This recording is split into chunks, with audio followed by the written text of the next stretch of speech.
That was the thing Michelle Carter remembered most. Years later, when she tried to reconstruct the morning, her life cracked open like a fault line shifting beneath her feet.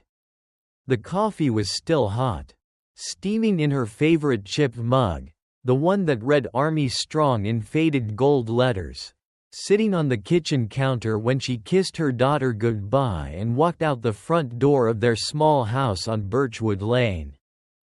The coffee was still hot. She never got to finish it. Millbrook, Ohio. Population 14,200. The kind of town where everybody waves at the mail carrier by name. Where the 4th of July parade still draws a real crowd. And where people genuinely believe nothing bad could ever happen to them. Nestled between rolling farmland and a modest industrial strip along Route 9.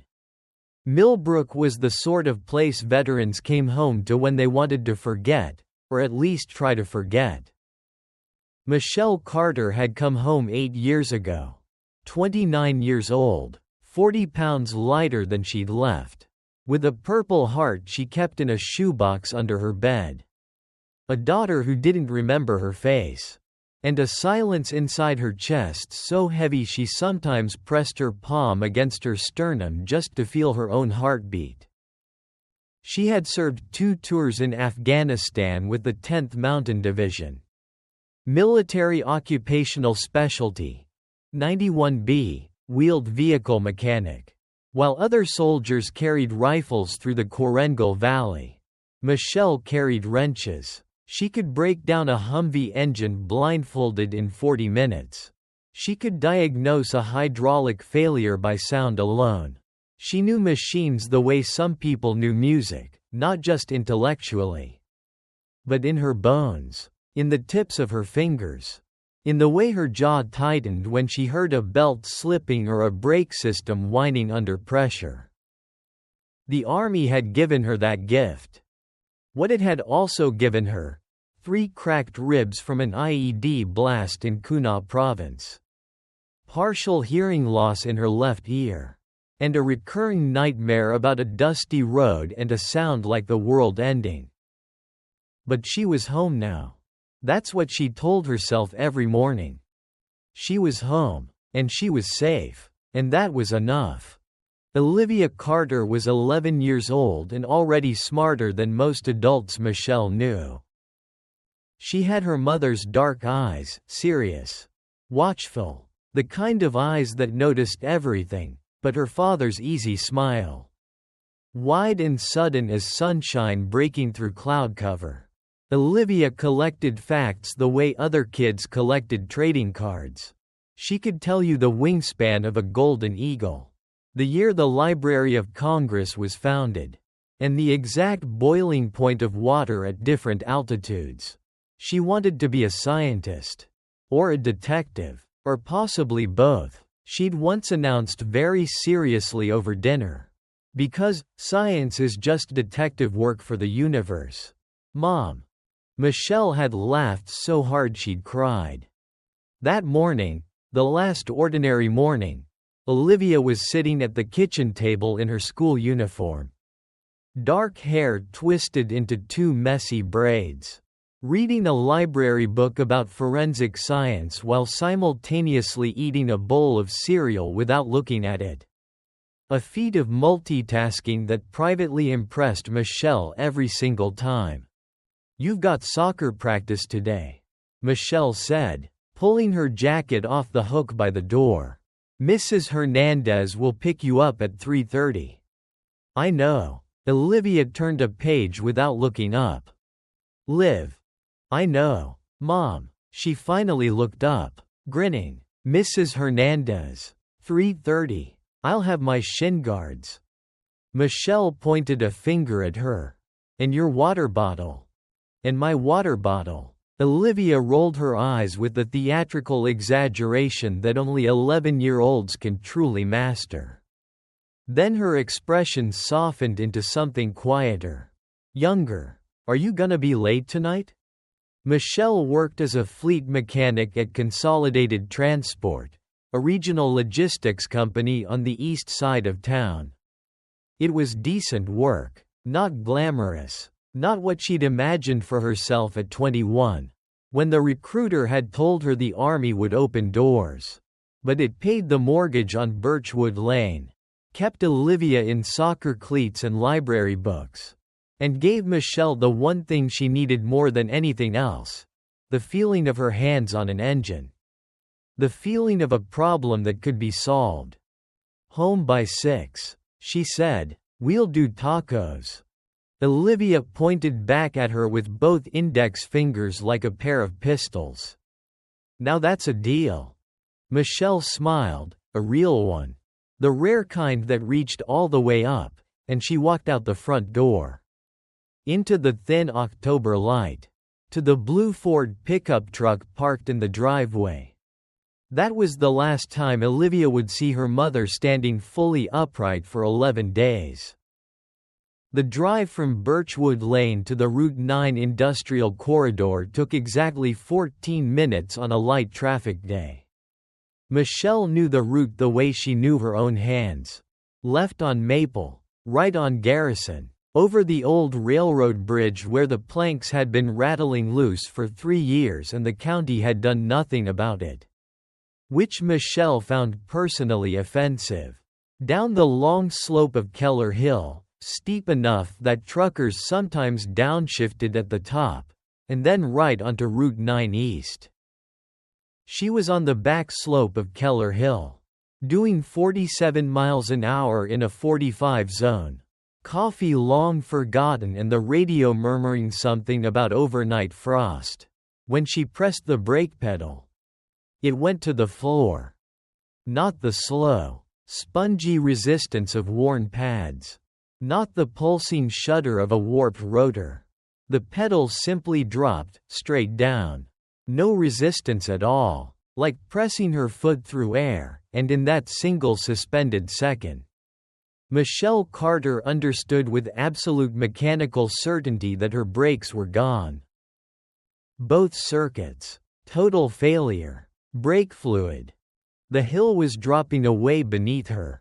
The truck was accelerating. 47, 52. The bottom of Keller Hill fed directly into the Route 9 intersection. A four-way with a traffic light. A gas station on the corner. And on that particular Tuesday morning at 7:44 a.m. A school bus making a left turn. A school bus. Yellow. Full of children. Oh God. Michelle's hands moved before her mind caught up, military training overriding panic. Muscle memory seizing control. She yanked the emergency brake. The rear wheels screamed and locked. The truck fishtailed violently. The back end swinging wide on the damp asphalt. She steered into the skid. The way they'd drilled into her on ice roads in upstate New York. The way she'd done it 100 times in her head and prayed she'd never have to do for real. The truck cleared the school bus by 4 feet. 4 feet. She could see the driver's face, a white-haired man named Gerald Poole. Though she didn't know that yet, frozen in the window. Mouth open in a silent shout. The truck hit the guardrail on the far side of Route 9 at 31 miles an hour. The front end crumpled. The airbag exploded against her face with a sound like a gunshot. She tasted blood. The windshield turned white. And then everything was very, very quiet. She woke to someone saying her name. Not her name. Exactly. They were saying, "Ma'am. Ma'am. Can you hear me?" But somehow in the fog and the pain and the smell of burnt powder from the airbag, it sounded exactly like her name. She was still alive. She did the soldier's inventory: fingers, toes, vision, breathing, everything present. Pain in her chest from the seat belt. Something wrong with her left wrist. Blood on her upper lip from the airbag strike. But alive. Functional. She turned her head and looked at the crumpled hood of her truck. The twisted guardrail. The broken safety glass scattered across the road in the thin October light. And even then, even through the ringing in her ears and the throbbing in her wrist and the relief so overwhelming it almost felt like grief, even then, something in her was already pulling her back. Some cool, precise, mechanical part of her mind that 8 years out of uniform had never gone fully quiet. Total brake failure. Both circuits. At the same time. She had maintained that truck herself. Checked the fluid levels the previous week. Inspected the lines on a routine she kept as faithfully as a prayer. Brakes don't fail like that. Not both circuits. Not all at once. Not unless someone makes them fail. The paramedic was asking her questions. She answered them automatically. Name. Date of birth. Did she know where she was? While another part of her mind sat very still in the wreckage and began to think. Began to remember every face. Every name. Every person who had reason to want Michelle Carter dead.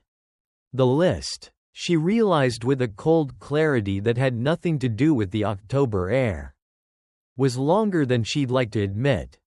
The coffee on her kitchen counter was probably cold by now. And somewhere in Millbrook, Ohio, someone was waiting to hear that she hadn't survived the hill.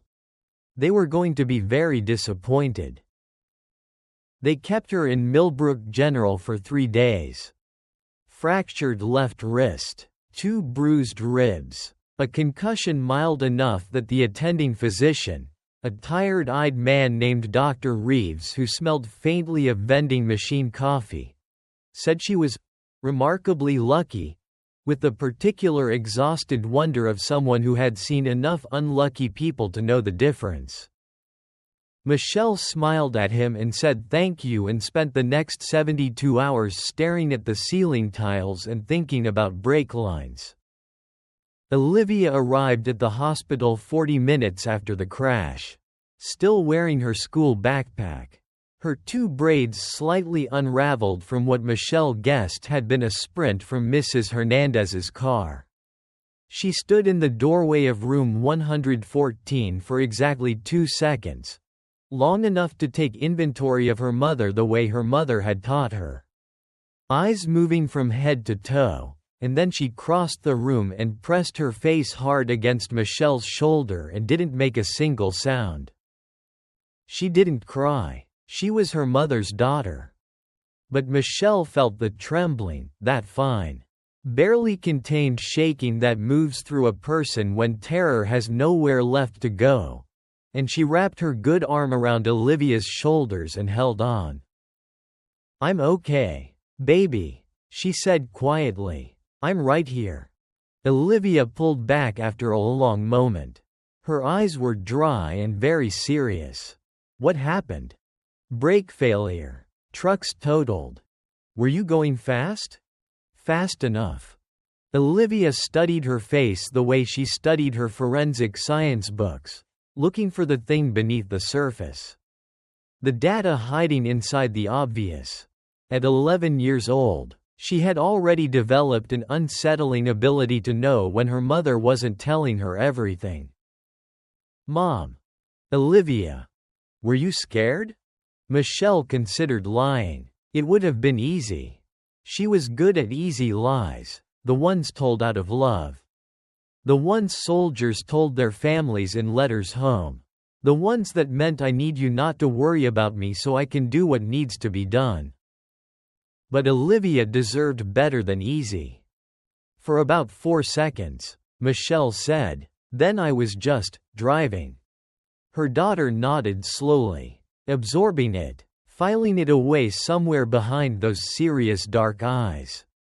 "Okay," Olivia said finally. And then, softer.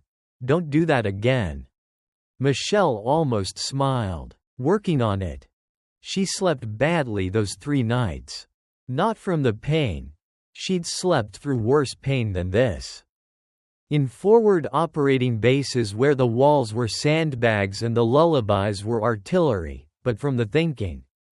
The relentless, turning gears thinking that she couldn't shut off. Total brake failure on a truck she personally maintained.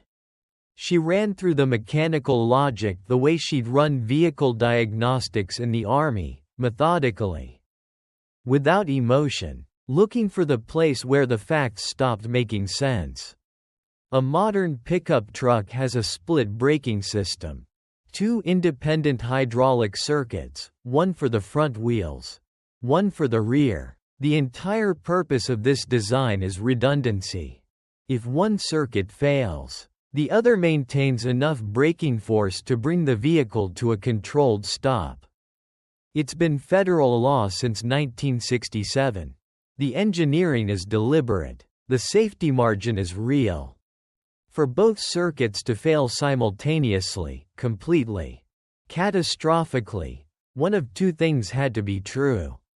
Either every component in both systems had failed at the exact same moment through some cosmic alignment of terrible coincidence, or someone had deliberately compromised the system in a way that would cause both circuits to fail together. Michelle was a woman who believed in evidence.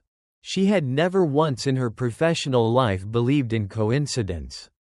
She made the call on her second morning in the hospital, before the breakfast tray arrived and while the hall outside was still quiet. 2 rings, then a voice like gravel and motor oil. "Carter, you're not dead. Good morning to you too. Ray." Raymond, Ray Kowalski had been a master sergeant in the 10th Mountain Division when Michelle was still a specialist who didn't know which end of a wrench to apologize for. He was 61 now.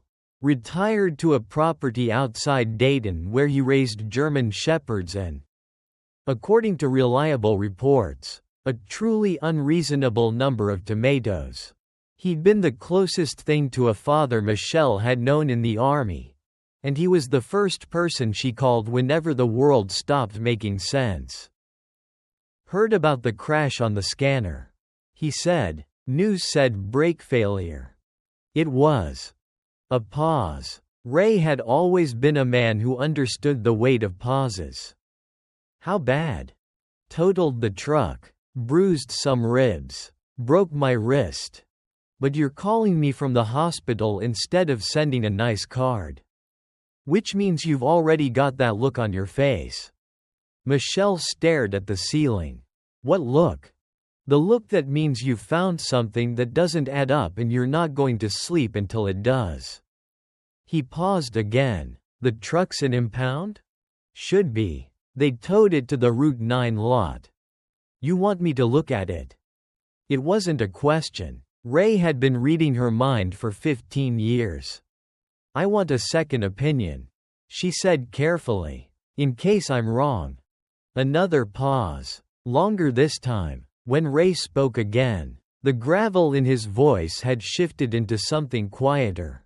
Something that took her seriously in the way only another veteran truly could. "You're not wrong," he said, "but I'll go look anyway. For the paperwork." She exhaled slowly. "Thank you, Ray." "Don't thank me. If you're right about this, Carter, you're going to wish you were wrong." He cleared his throat. "How's Olivia?" "Brave, like always. She gets it from somewhere," he said gruffly, and hung up. They released her on Thursday morning with a fiberglass cast on her left wrist. A prescription for ibuprofen she would never fill. And a discharge summary that listed the incident as a motor vehicle accident, mechanical failure. Mechanical failure. Michelle read those 2 words in the hospital parking lot. Standing in the pale October sun with a plastic bag of her personal belongings and the particular feeling, one she hadn't had since Afghanistan, of being watched. She turned slowly. The parking lot was ordinary. A woman loading groceries into a minivan. An old man smoking beside the entrance doors despite the no smoking sign. A silver sedan idling near the exit. The sedan pulled out before she could read the plate. Maybe nothing. Probably nothing. She filed it away anyway. Ray called at 6 p.m. on Thursday. While Michelle was sitting at the kitchen table watching Olivia do homework and pretending to eat the soup Mrs. Hernandez had left in the refrigerator. "Go somewhere private," he said. She stepped out onto the back porch, pulling the sliding door shut behind her. The yard was dark. The neighbor's dog was barking at something in the tree line, and the night air smelled like approaching rain. "Tell me," she said. She heard him exhale, a long, slow breath, the kind a man takes when he's about to say something he doesn't want to say. "The rear brake line was cut," he said. "Not all the way through. Whoever did it was smart. They scored it deep enough that normal pressure would hold initially. It would take maybe 3-4 miles of driving before the vibration and the heat stress caused it to go. Gives you time to get away from the house. Makes it look like the line just wore through." Michelle stood very still. The neighbor's dog had stopped barking. "And the front circuit?" she asked. Her voice was level. She was proud of that. "Bleed valve on the master cylinder was loosened," Ray said. "Just enough. Fluid would have been seeping out from the moment you started the engine. By the time you hit that hill, you had nothing, front or rear." He paused. This wasn't amateur work. Michelle, whoever did this knew exactly what they were doing. They knew vehicles. The rain smell was getting stronger. Somewhere across the yard, a leaf scraped across the patio concrete. "Did you take photos?" she asked. 67 of them. High res. I also documented the measurements on the score marks, depth, angle, tool consistency. Whoever cut that line used a carbide-tipped blade. Not a box cutter. Not a hacksaw. Purpose-made. Clean. Another pause. This was planned. Carter. Somebody planned this. She leaned against the porch railing and looked up at the sky, thick with clouds. No stars visible. Just that heavy pre-rain darkness pressing down on the world. Somebody had planned this. Somebody had walked up to her truck, parked in her driveway on Birchwood Lane, in quiet Little Millbrook, Ohio, and spent 20 minutes engineering her death. Carefully, patiently, with knowledge and tools and cold deliberate intent. And they had done it on a Tuesday night while Olivia slept 30 feet away inside the house. That last thought moved through Michelle like something electric. "Ray," she said quietly, "I need you to keep this between us for now. Don't go to the police." "Michelle." "Not yet." Her voice had dropped into a register she hadn't used in years, the one from deployment. The one for situations with no good options. Only less bad ones. If whoever did this finds out, I know it wasn't an accident.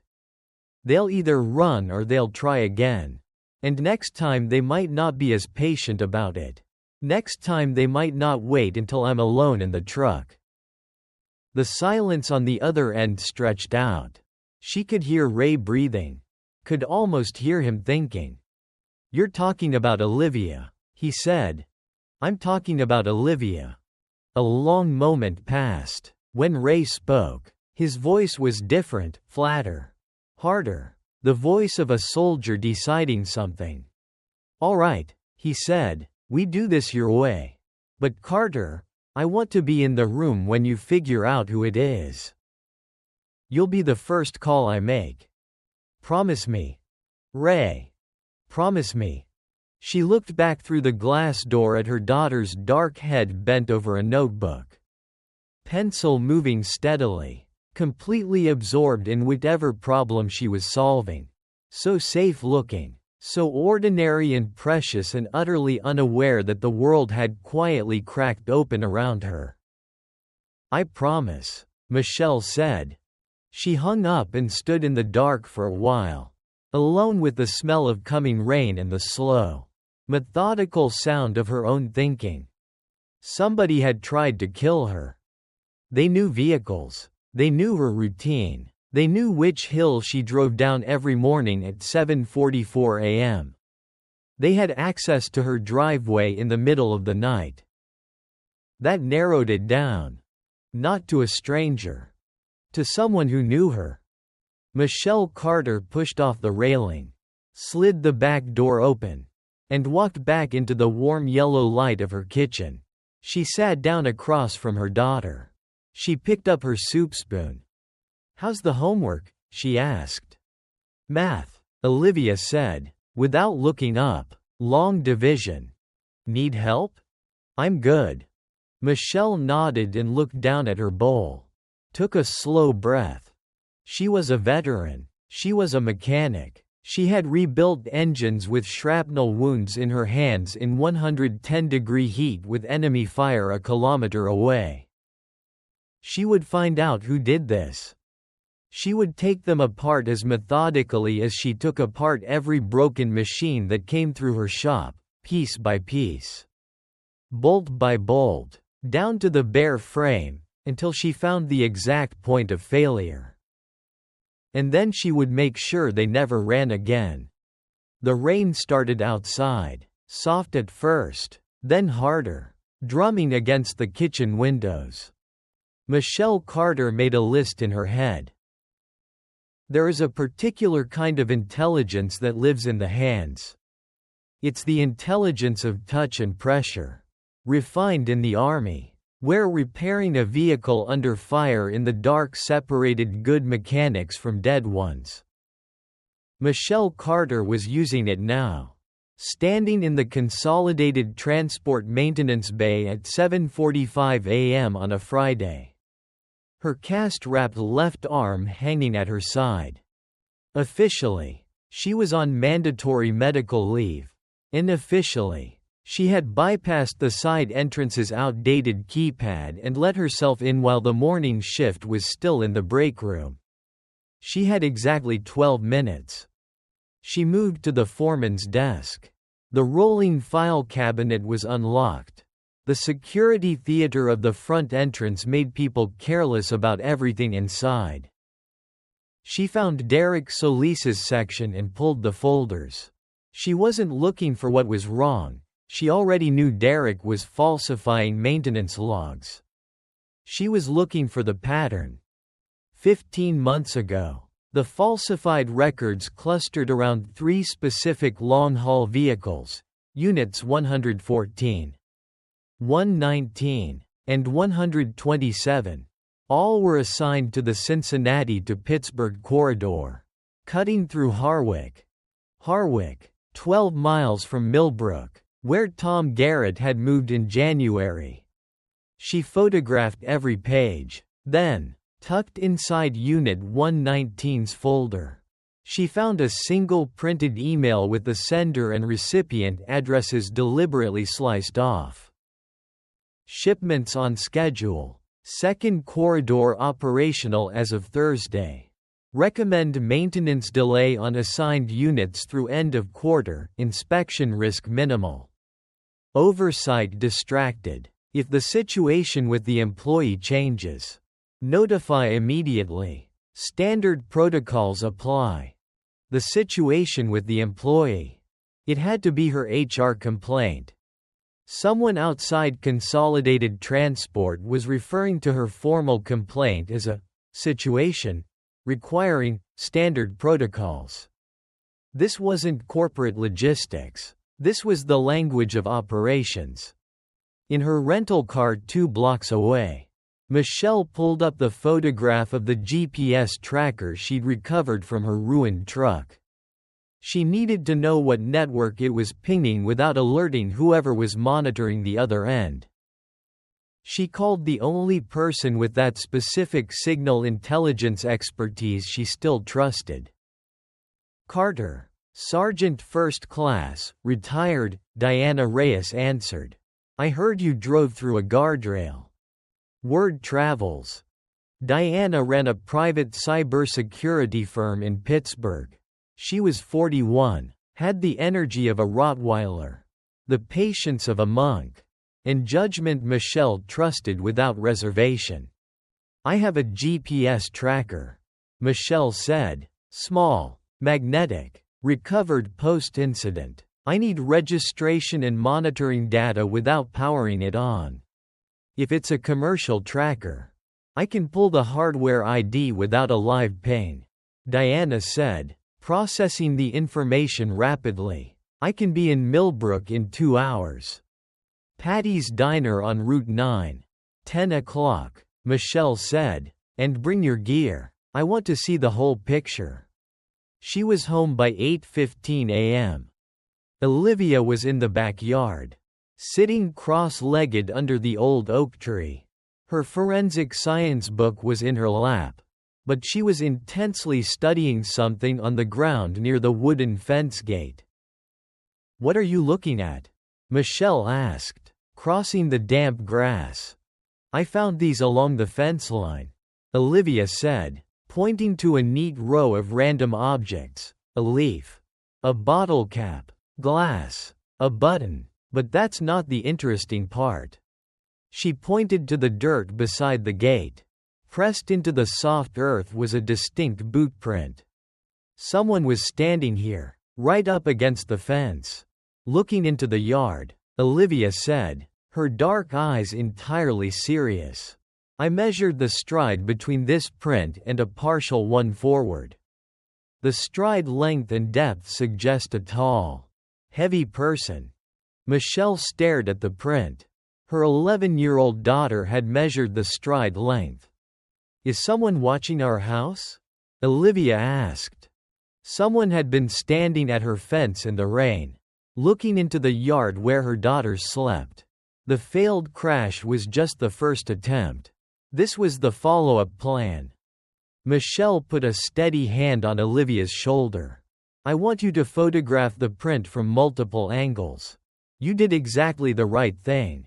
You're smart as hell, and I am handling it. Olivia searched her mother's eyes, nodded once, and raised her phone camera. Michelle stood up, looking at the alleyway, refusing to let her mounting terror reach her face. Patty's Diner offered genuinely good coffee and excellent parking lot sightlines. Michelle sat in a corner booth at 9:55 a.m. The tracker in a Ziploc bag in her pocket. Diana arrived at 10:01 a.m., sliding into the booth and dumping a battered messenger bag onto the seat. You look terrible, she said clinically. Show me what you have. Michelle walked Diana through everything, the crash, the cut brake line, the tracker, the email from Derek's files, and the footprint at the fence. Diana listened without interrupting, examining the photographs and holding the Ziploc bag up to the light. The tracker is professional grade, Diana said finally. Impact-resistant polymer, strong magnet assembly. This is private sector intelligence. Victor Hale, Michelle said. Diana's eyes went perfectly still. You think Hale is behind this? The email language is operational. Someone is moving shipments through Consolidated Transport's Harwick corridor. When I filed that complaint, I became a situation. There's an unconfirmed theory, Diana said slowly, that Hale uses legitimate commercial transport to move physical intelligence, hard drives, documents. So the chain is impossible to follow. Derek Solis isn't just faking logs, he's maintaining a courier network. By filing that complaint, you threatened regulatory scrutiny on those exact vehicles. Michelle let the weight of it settle. The footprint at the fence means they're escalating. How long do I have? Days, maybe less. Diana pulled a matte black hardware analyzer from her bag. I can pull the device ID from the tracker without powering it on to find the registered distributor. She connected the device. A moment later, she looked up, her expression carefully composed but failing to hide her surprise. The hardware ID traces to a wholesale distributor called Meridian Security Solutions. Diana said, Meridian has two major clients. One is in Chicago. The other is a Virginia-based private contracting company with defense and intelligence contracts spanning 14 agencies. She slid the analyzer across the table. The screen read, Halcyon Strategic Group. Halcyon. Hale. The photograph of Olivia 3 years ago. The buried Kuna report. The email. The cut brake line. The footprint. It was all one source. He's been watching me since Afghanistan, Michelle said. But what changed? Why decide the warning wasn't enough anymore?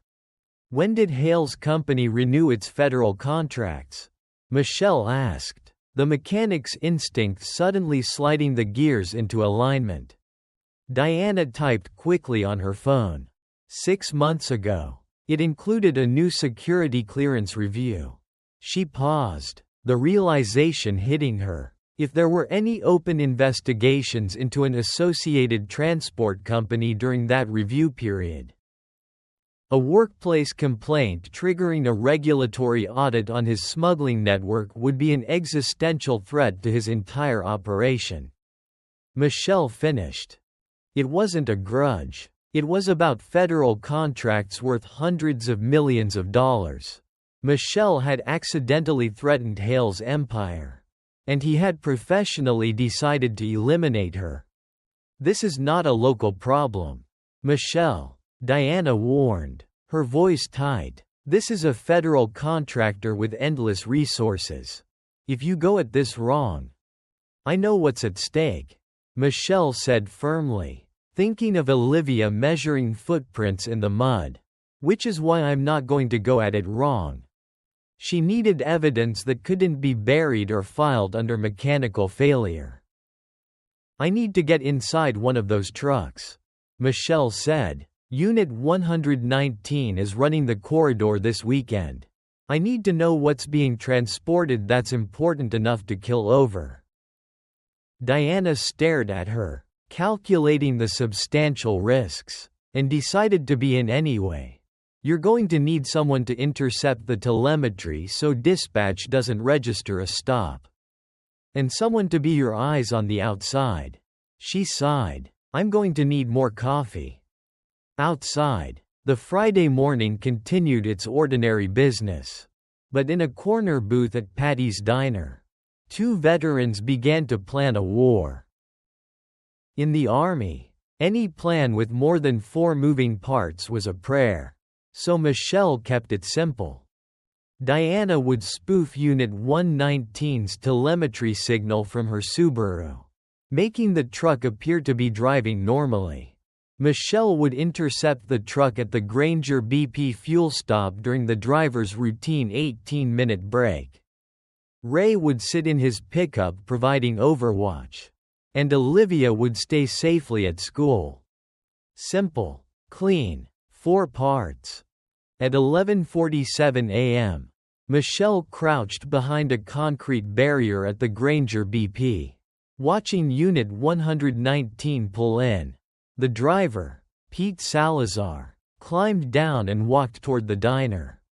Michelle counted 30 seconds, then moved. She snipped the commercial cargo seal, pocketed it, and swung the doors open. She had expected to find sensitive documents or hard drives. Instead, she found a war zone. Partially concealed behind standard commercial freight were 8 hard-sided, olive-drab transit cases. Military specification. She recognized them instantly from Kuna province, the kind of hardware handled with extreme anonymity. She checked the manifest tucked inside the door. It listed 14,800 pounds of industrial filtration equipment. No mention of military cases. Victor Hale wasn't just moving documents. He was using a commercial transport network to divert undocumented military hardware across state lines. Theft of government property. Weapons trafficking. When she filed that routine workplace complaint, she had accidentally stumbled into a massive federal crime. Her phone buzzed. One word from Ray: weather. She was out of the hold in 8 seconds, snapping a sequential replacement seal into place. She slipped into the shadow of an equipment shed just as she spotted it, a black SUV with tinted windows, idling perpendicular to Unit 119. Pete Salazar returned, climbed into the cab, and pulled out. The black SUV immediately followed. Halcyon wasn't just moving hardware, they were running armed surveillance on their own shipments. Michelle made it to her rental car and called Diana. "I got it, but we have a bigger problem. A black SUV is tailing the truck. If they do visual checks, they might notice the seal change." "What did you find?" Diana asked, her voice sharpening. "Military hardware. Undocumented. Moving through the American supply chain without oversight," Michelle said, merging onto the county road. "If this gets exposed during a federal clearance year, Hale dies in prison. So eliminating you isn't just about the operation." Diana realized. "It's about his freedom. You're an existential threat." Michelle made one stop before hitting the highway. She walked into the Millbrook Public Library, logged onto a public computer with a guest pass, and accessed a secure browser.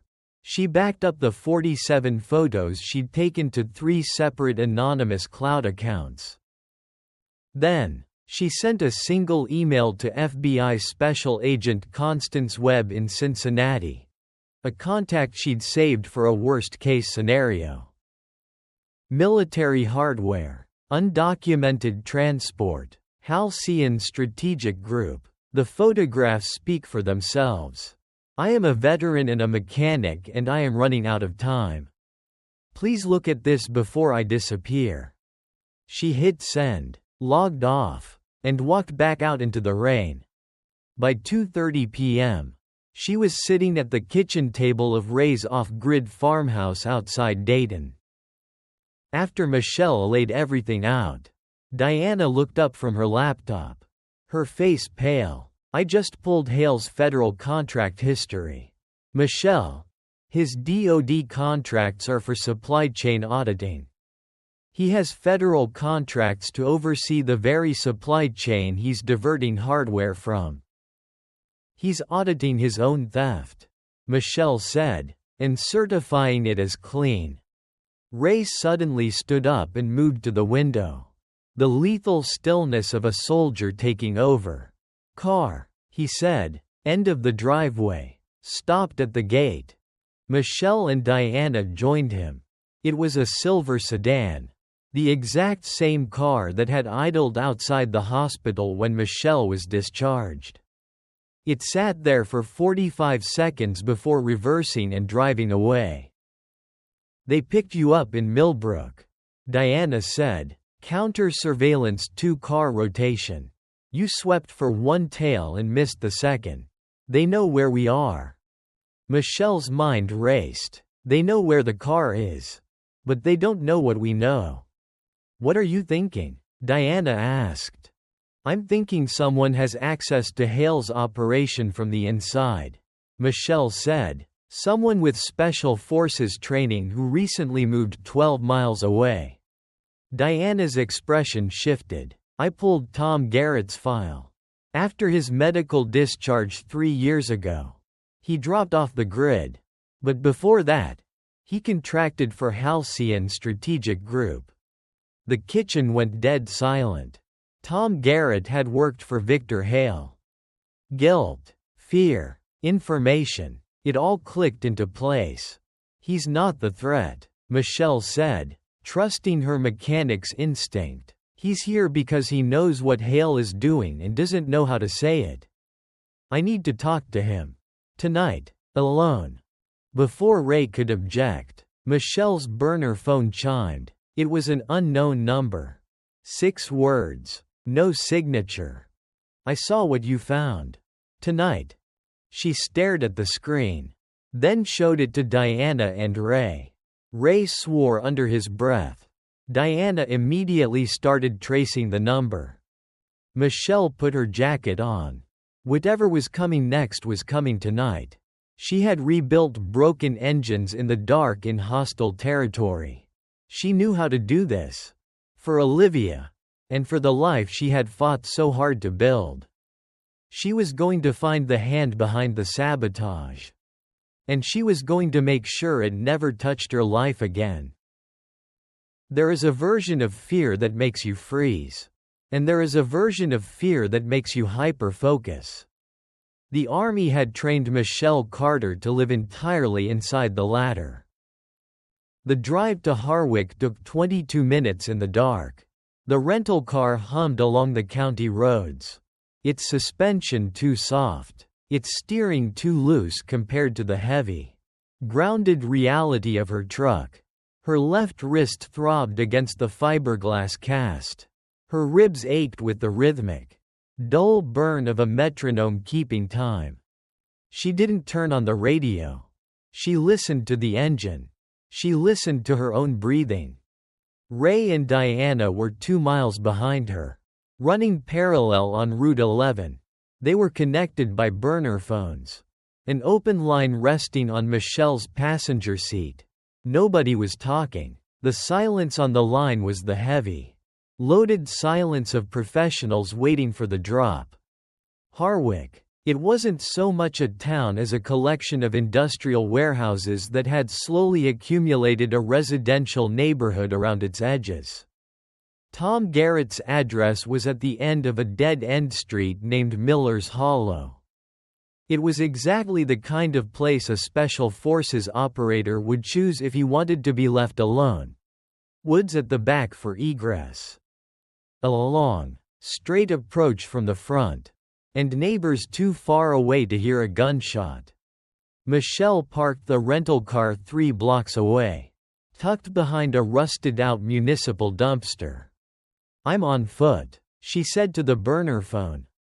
"Copy." Ray's voice crackled, low and gravelly. "We're in position at the county junction.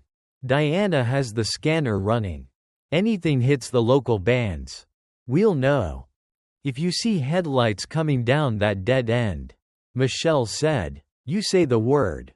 Weather." Ray affirmed. "Watch your 6, Carter." She left the phone in the car. If Tom had a local signal sweeper, a transmitting cell phone would light her up like a flare. She slipped a heavy steel wrench from the trunk into her jacket pocket, not a firearm. Because she didn't own one anymore.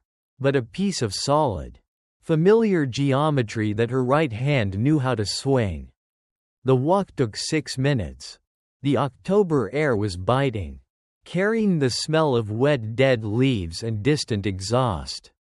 Tom's house was a single-story ranch, dark except for a single yellow bulb burning over the side door. The driveway was empty, no car. Michelle approached from the tree line, moving heel to toe, favoring her bruised left side. She stopped 10 yards from the porch, waiting in the shadows, studying the structure, looking for the cameras she knew had to be there. She spotted 2 small, matte black lenses tucked under the eaves, covering the front and the rear. She didn't try to dodge them. If Tom sent the text, he was expecting her. She walked up the wooden steps. They didn't creak. She reached for the side doorknob. It turned, unlocked. An unlocked door in a house with surveillance cameras isn't an oversight. It's an invitation, or a trap. Michelle pushed the door open, stepped inside, and stepped immediately to the left, putting her back to the solid wall. "Kitchen," a voice said. The voice hit her right in the center of her chest. 4 years hadn't changed the cadence of it, quiet, precise, holding everything back. She moved down the short hallway. The kitchen was at the back of the house. A single pendant light hung over a scuffed wooden island. Tom Garrett was sitting on a stool on the far side of the island.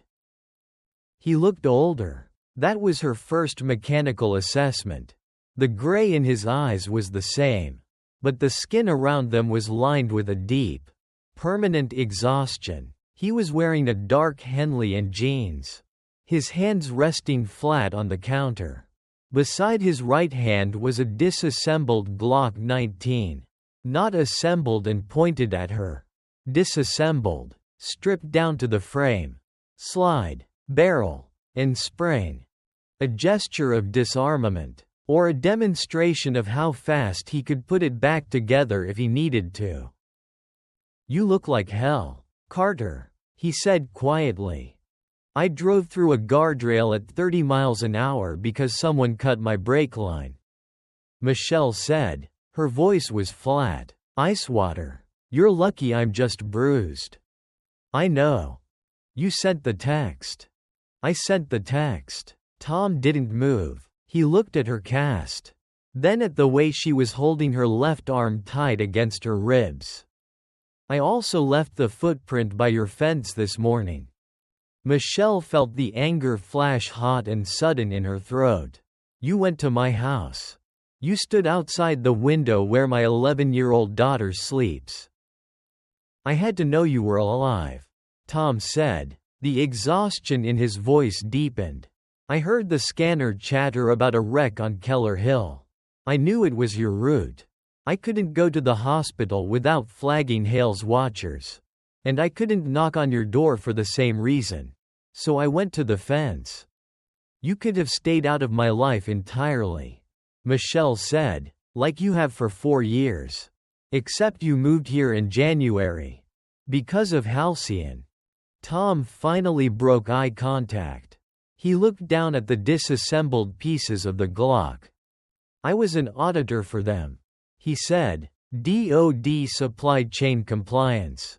Hale hired me because having a former Special Forces operator doing the civilian audits looks fantastic to the oversight committees. It screams integrity. Until you realized what you were actually auditing." Tom laughed, but there was no humor in it. Just a dry, scraping sound. "I didn't realize it for 18 months.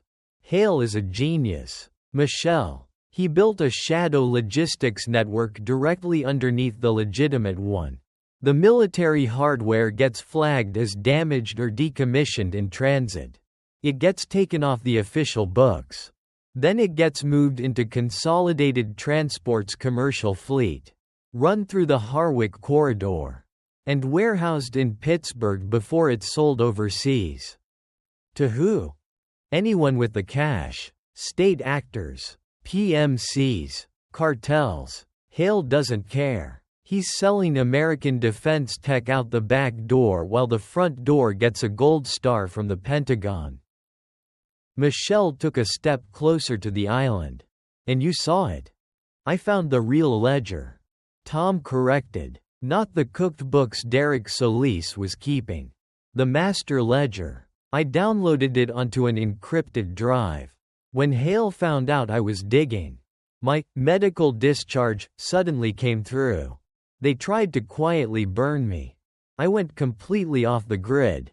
Spent a year bouncing around, trying to figure out how to blow the whistle without getting put in a hole. And then you moved here. Because the Harwick corridor is the weak link. It's where the handoff happens. I came back to monitor the shipments. Build enough physical evidence to match the digital ledger before I went to the feds." Tom finally looked back up at her.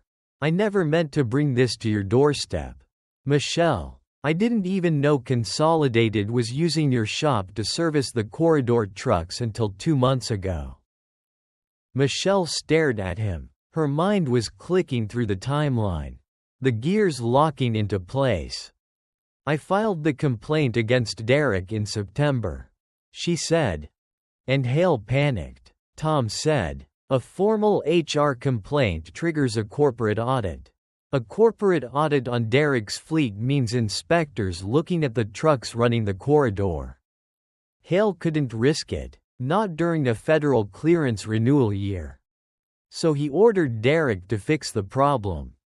He ordered his own cleanup crew to fix the problem. Tom corrected softly. Derek is just a logistics guy. The people who cut your brake line. The people who planted that GPS tracker. Those are Hale's direct action guys. You've been watching me, Michelle said. The realization was a cold weight in her stomach. You knew they were coming for me. I didn't know they were going to hit your truck, Tom said, and for the first time. His voice cracked. A fracture in the operator's armor. I swear to God, Michelle, I thought Hale would try to buy you off. Get you fired. I didn't think he'd authorize a lethal operation over an HR complaint. By the time I realized what they'd done to your truck, you were already at the hospital. He slid a small, black object across the wooden island. It was a flash drive. The ledger, Tom said. It's all on there. Account numbers, manifests, the whole Halcyon diversion operation. I was going to send it to the FBI on Monday. But when I saw you at the BP station in Granger today, I realized you were already inside the blast radius. Michelle looked at the drive. Military hardware, undocumented transport, Agent Constance Webb, the email she had sent from the library. I already contacted the FBI, Michelle said, 3 hours ago. I sent them the photos from the truck today. Tom went completely still. The silence in the kitchen wasn't just quiet anymore. It was a vacuum. You sent it over the open internet? Tom asked. Encrypted cloud link. Burner email. Carter. Tom stood up. Fast. The exhaustion vanished, replaced by the lethal, kinetic energy of a soldier realizing the perimeter has been breached. Hale's cyber team monitors all regional traffic for Halcyon keywords. If you sent an email mentioning the company and military hardware. Michelle's burner phone vibrated in her jacket pocket. Not a ring, a text. She pulled it out. From Ray. Weather. Before she could speak, the pendant light above the kitchen island flickered. Once, twice, then it died completely. The low hum of the refrigerator stopped. The digital clock on the oven went black. The house had been cut from the grid. They're here, Tom said in the pitch black. The metallic clack-clack slide of a weapon being reassembled echoed in the dark. Tom had the Glock back together in less than 4 seconds. Michelle didn't panic. The mechanic in her mind simply shifted gears. 4 parts to the plan. The plan had just made contact with reality. How many avenues of approach? She whispered, slipping the heavy wrench out of her pocket. Front door is a fatal funnel. Back door leads to the woods. But they'll have it covered. Tom's voice was right beside her now. We go through the basement window. It opens into a window well covered by a bush. It's tight, but it's our only blind spot. Outside, the crunch of gravel, heavy boots, deliberate, moving in a tactical spread. Michelle thought about Olivia, safe at home, probably asleep by now. I am handling it. I need you to trust me. She gripped the wrench. Lead the way, she said. Total darkness changes the geometry of a room. When the lights died, the kitchen shrank. The space between the island and the hallway, which had seemed like 5 feet of open air a second ago, suddenly felt like a trench. Michelle's eyes hadn't adjusted yet, but her ears had. She heard the soft, synthetic scrape of nylon rubbing against nylon outside the back door. Tactical gear. Someone was stacking up on the exterior wall, preparing to breach. Move, Tom breathed. A ghost in the dark. He didn't grab her arm. He didn't need to. Muscle memory from Kuna province took over, a synchronized choreography forged in terrible places. Tom took point, his Glock raised, slicing the pie around the kitchen threshold. Michelle stayed exactly 1/2 step behind his right shoulder, her good hand gripping the heavy steel wrench, her broken left wrist tucked tight against her bruised ribs. They moved silently down the short hallway. Crack. The side door they had just walked away from splintered inward. Not a loud, chaotic kick, a specialized entry ram, quiet, efficient, professional. The sound of heavy, rubber-soled boots stepping onto the hardwood followed instantly. Clear left, a voice whispered, barely a sound, the hiss of a suppressed radio. Tom drifted right, sliding along the wall toward a narrow door tucked beneath the main staircase. He reached behind him, his fingers briefly brushing Michelle's jacket to confirm her position, then turned the knob. The basement stairs were steep, smelling of damp concrete and old pine. They descended fast. Michelle gritted her teeth, swallowing the sharp spikes of pain radiating from her ribs with every downward step. She was a mechanic, she understood load-bearing limits. Her body was a chassis currently operating past its structural tolerances. She just needed it to hold together for 10 more minutes. The basement was cold. Ambient light from the moon bled through a single, narrow egress window on the far wall, the window well Tom had mentioned. Above them, the floorboards groaned. The hit squad was moving through the living room, methodical, sweeping the fatal funnels. It would take them maybe 40 seconds to realize the main floor was empty and locate the basement door. Tom moved toward the window, holstering his weapon to reach up and unlatch the glass. Michelle followed, her eyes scanning the moonlit shadows of the basement. It wasn't just storage, it was a workshop. She saw the silhouette of a heavy workbench, a pegboard, and squatting in the corner like a metal toad, a commercial-grade pneumatic air compressor, a 60-gallon vertical tank. Her mechanic's brain saw it not as a tool, but as potential energy. "Tom," she whispered. He looked back, his hands on the window latch. The glass was old, swollen in the frame. It was going to stick. "Give me 5 seconds to force this," he muttered. "It's painted shut." "They don't need 5 seconds," Michelle said. Upstairs, the basement door handle rattled. They found the stairs. If Tom forced the window now, the noise would draw them down the stairs with suppressed rifles raised. They would be trapped in a concrete box with their backs to the glass. A shooting gallery. Michelle didn't wait for his permission. She stepped away from the window and moved fast toward the compressor in the corner. "Carter, what are you doing?" Tom hissed. "Solving the math," she whispered back. She felt the cold steel of the compressor tank. She found the primary pressure gauge and the safety release valve.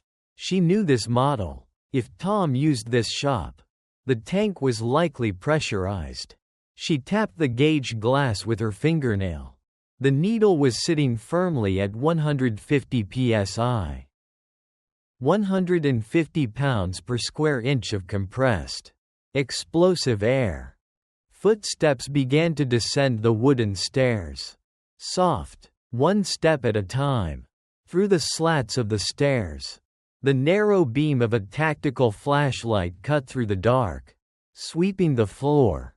Michelle crouched behind the workbench, the wrench heavy in her right hand. She positioned the jaws of the wrench over the brass pressure regulator valve at the top of the tank. She looked at Tom. He had the window open half an inch. His body coiled, his gun drawn and aimed at the staircase. He saw what she was doing. He understood immediately. He nodded once. The flashlight beam hit the bottom step. A tactical boot followed. Michelle locked the wrench onto the brass valve. She didn't turn it. She didn't try to unthread it. She swung her body weight downward, snapping her right arm violently sideways, and sheared the brass valve clean off the top of the tank. The sound was apocalyptic. 150 psi of compressed air didn't just leak, it detonated. A deafening, high-frequency roar filled the concrete basement, loud enough to physically rattle the teeth in Michelle's skull. A violent geyser of pressurized air blasted upward, blowing years of accumulated sawdust, concrete grit, and loose screws into a blinding, swirling tornado. On the stairs, the flashlight beam jerked wildly. Someone shouted, the voice completely drowned out by the screaming air. The operator on the stairs reacted to the sudden, explosive noise the way anyone would. He stumbled back, instinctively firing a suppressed 3-round burst into the dust cloud. Thwip thwip thwip. The rounds chewed into the workbench, inches from Michelle's head. But the operator was blind, deafened, and disoriented. Go, Tom yelled, grabbing Michelle's jacket with his free hand. She abandoned the wrench and scrambled toward the window well. Tom shoved the glass up, the screech of the painted frame entirely masked by the roaring compressor. He vaulted up into the narrow dirt well, then reached down, grabbing Michelle by her jacket harness and hauling her up with a surge of adrenaline-fueled strength. Pain flared white-hot across her ribs, stealing her breath, but she kicked her boots against the concrete wall and scrambled out into the freezing October night. They hit the grass rolling, coming up behind a thick row of unkempt hydrangea bushes. Inside the house, the compressor was still screaming, covering their acoustic signature. Treeline, Tom ordered, already moving low and fast. Michelle followed. She didn't look back at the house. She focused entirely on the ground in front of her, pushing through the pain, clutching the pocket where Tom's flash drive, the halcyon ledger, was safely stowed. They hit the woods, the darkness instantly swallowing them. Branches whipped at Michelle's face. But she didn't slow down. They ran for 3 solid minutes, navigating by the moonlight filtering through the bare oak branches, putting distance between themselves and the fatal funnel of Miller's Hollow. Finally, Tom threw up a closed fist. Halt! He dropped to a knee behind a thick oak trunk, his weapon scanning their back trail. He was breathing hard, but his hands were perfectly steady. Michelle leaned against the tree beside him, gasping, her left arm clamped to her chest. She tasted copper in the back of her throat. "You good?" Tom asked softly, his eyes never leaving the dark woods behind them. "I'm functional," she wheezed. "Shearing the valve. That was a good call." "I'm a mechanic," she said, spitting a bit of blood onto the leaf litter. "I break things for a living." Tom actually smiled, a brief, grim flash of white in the dark. "Yeah, you do." Suddenly, Michelle's burner phone vibrated in her pocket. She pulled it out, shielding the screen with her jacket. It was a call from Ray. She answered it, keeping the phone tight to her ear. "We're out," she breathed, "in the woods behind the property. Moving east." "We know." Diana's voice came through the line, crisp and rapid. "I've got a thermal drone up. I see your heat signatures. I also see 3 hostiles exiting the rear of the house.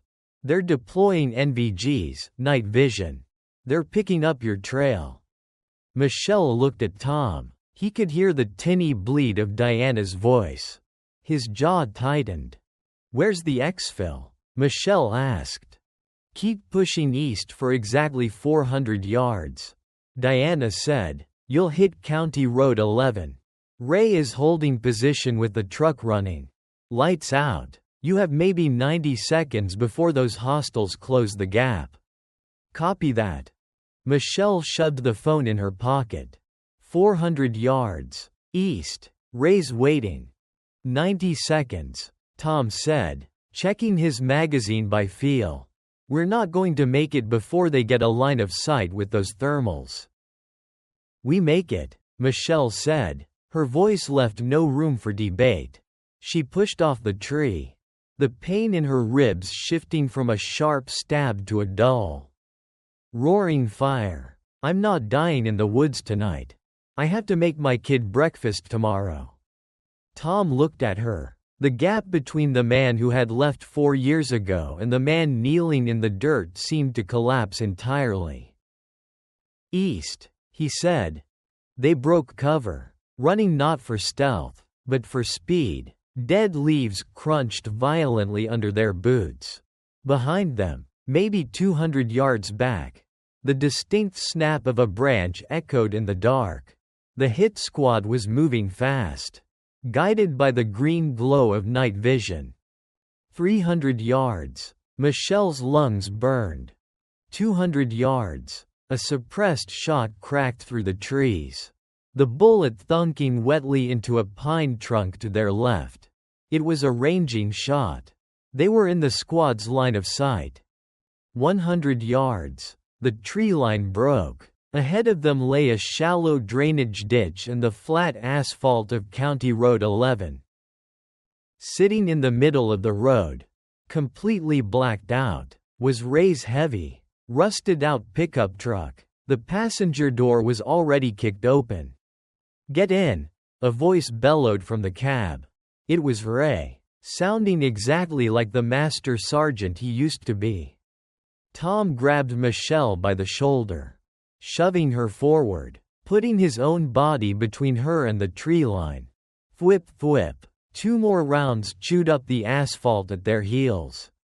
Michelle threw herself into the passenger seat, sliding across the worn bench. Tom piled in right behind her, slamming the heavy steel door shut just as 3 suppressed rounds spider-webbed the rear window glass. "Hold on," Ray roared. He didn't bother with the headlights. He slammed the truck into drive and floored the accelerator. The heavy V8 engine screamed, the rear tires spinning on the asphalt before catching traction and launching the heavy vehicle forward into the pitch-black country night. In the backseat, Diana Reyes was furiously typing on a glowing laptop screen, completely unfazed by the gunfire.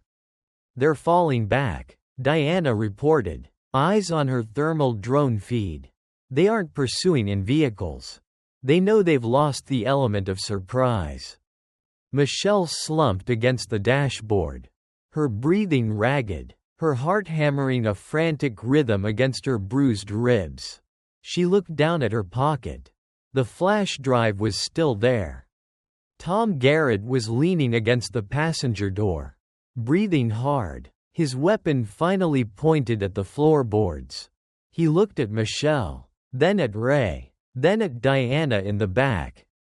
"So," Tom said, his voice laced with adrenaline and exhaustion, "I take it we're not waiting for Monday to call the FBI." Michelle touched the pocket holding the ledger. She looked out the cracked windshield into the dark road ahead. "No," she said, "we're not waiting for anything anymore. We're ending this." The adrenaline crash is a physiological absolute. The army teaches you that what goes up must come down. And when the combat chemicals finally drain from your bloodstream, they leave behind a cold, shaking exhaustion that feels heavier than gravity. Michelle felt it hitting her as Ray's truck tore down County Road 11. Her hands were trembling slightly. Her ribs were screaming, a jagged, hot baseline of pain that made drawing a full breath impossible. She stared at the dashboard clock. 11:14 p.m. In the backseat, the glow of Diana's laptop illuminated the cab in pale blue. Tom was sitting next to her, bleeding sluggishly from a shallow scrape along his jawline, his eyes scanning the dark tree line rushing past the windows. "Drive's encrypted," Diana said, her fingers flying over the keyboard. "Military-grade AES-256. Tom, tell me you didn't use a standard Halcyon key." 12-character alphanumeric, Tom said, his voice raspy. "It's my old deployment serial number backwards. Plus the year we were in Kuna." Michelle looked in the rearview mirror. Their eyes met for a fraction of a second, a collision of memory and present danger, before Tom looked back out the window. "I'm in," Diana said a moment later. A soft whistle escaped her teeth. "Oh, man," he wasn't exaggerating. "This isn't just a ledger, Carter. It's a full operational blueprint. DoD shipping manifests, falsified receiving signatures, offshore banking routing numbers. Hale has been selling Javelin targeting modules, night vision optics, and encrypted comms arrays to 3 different private military companies in Eastern Europe." "Can you cross-reference the shipment I saw today?" Michelle asked. "Unit 119. Running it," Diana said. "Yeah, here it is. Scheduled for warehouse staging in Harwich tonight. Moving to a private airfield in Pennsylvania tomorrow morning. We have the proof." Ray grunted from the driver's seat, keeping his eyes on the road. "We hand this drive and your photos to the FBI. And Hale goes away in a federal box." That was the logical conclusion. It was the mechanical fix to a broken system. Find the failure point, extract it, turn it over to the authorities. But Michelle's mind wasn't on the flash drive. It was stuck on a patch of mud by her back fence. Stride length and depth of the impression suggest a tall person. Heavy. "No," Michelle said. The word was quiet, but it sucked the oxygen out of the truck cab. Ray glanced at her. "Carter? Operations have follow-up plans," Michelle said, her voice accelerating, the exhaustion suddenly burned away by a fresh, icy spike of terror. Hale's direct action team just hit Tom's house. They came heavy. They came to kill. And they failed. Tom leaned forward between the front seats. "They're going to pivot. Leverage," Michelle said, pulling her phone from her pocket. Her fingers were flying now. "If they can't eliminate the threat, they control it. Hale sent me a picture of my kid 3 years ago. His guy left a boot print at my fence this morning. They know exactly where my leverage lives." She hit dial. The phone rang. Pick up, Maria." Mrs. Hernandez lived 3 houses down on Birchwood Lane. She had a key, a sweet disposition, and terrible hearing. She was supposed to be staying with Olivia until Michelle got off her late shift. The call went straight to voicemail. Michelle's stomach dropped out. "Ray, Millbrook, now." Ray didn't ask questions. He downshifted, the heavy truck violently surging forward as he pushed the speedometer past 80 on the dark 2-lane road. "Diana," Tom said, his voice perfectly level, the Special Forces operator fully locked in. "Pull up the Millbrook police scanner. If neighbors heard a breach at the house, it'll hit dispatch." "Scanning," Diana said. "Nothing on local bands. Just a noise complaint on the west side." "They wouldn't make noise," Michelle said, her grip on the door handle turning her knuckles white. "They're professionals. They'd bypass the alarm and go through the back." The drive took 9 minutes. It felt like 9 years. Ray killed the headlights a block away from Birchwood Lane. letting the truck coast silently to the curb under the canopy of old oak trees. The street was perfectly still. The yellow porch light of Michelle's small house was burning, casting long, peaceful shadows across the lawn. It looked exactly like the safe, ordinary suburban home she had fought so hard to build. But Michelle's mechanic's eye caught the anomaly immediately. The side gate, she whispered. The wooden gate leading to the alley, the one near the footprint, was open by 3 inches. She never left it open. "I'll take the back," Tom said softly, already checking the chamber of his Glock. "Ray, stay on the engine. Diana, keep eyes on the street." "I'm going through the front," Michelle said. She didn't have a gun. She had the heavy steel wrench she had retrieved from the basement dirt. It would have to be enough.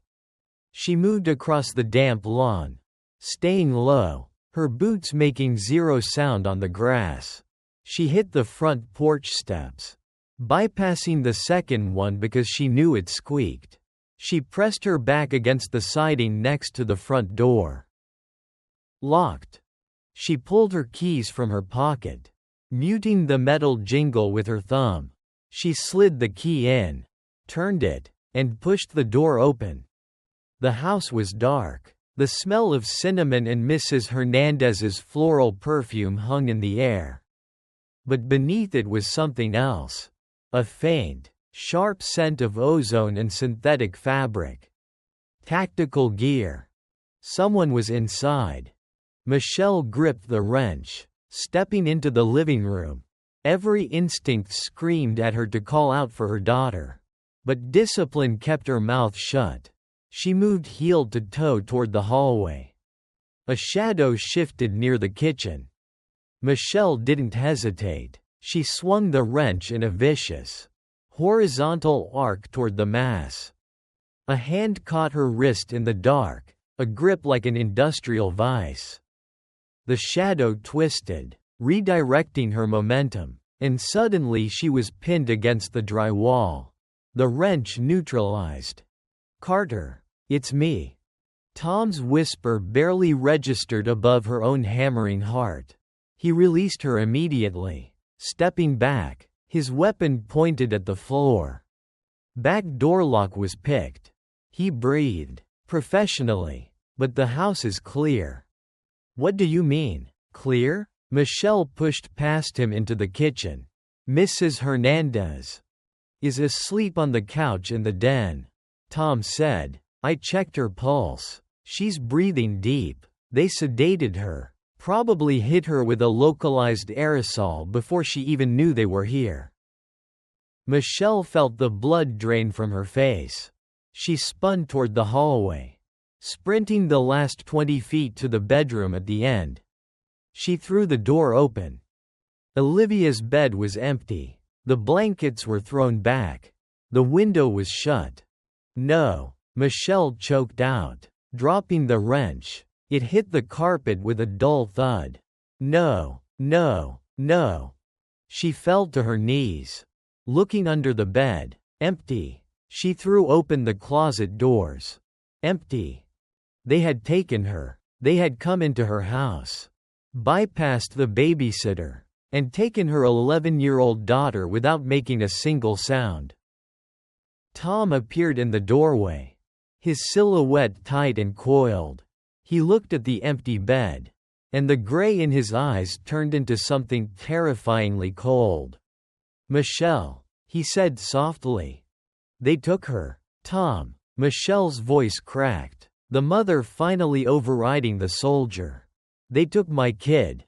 "Mom?" The voice didn't come from the room. It came from above them. Michelle whipped her head around. The square panel leading to the attic crawlspace in the hallway ceiling was pushed aside. A small face peered down from the darkness, framed by 2 messy, unraveled braids. "Olivia." Michelle was on her feet in a fraction of a second. She reached up as Olivia lowered herself. catching the girl's weight despite the agonizing flare in her ribs, and pulled her tightly against her chest. Olivia was shaking, but her eyes were dry. She was clutching her heavy, hardcover forensic science textbook like a blunt weapon.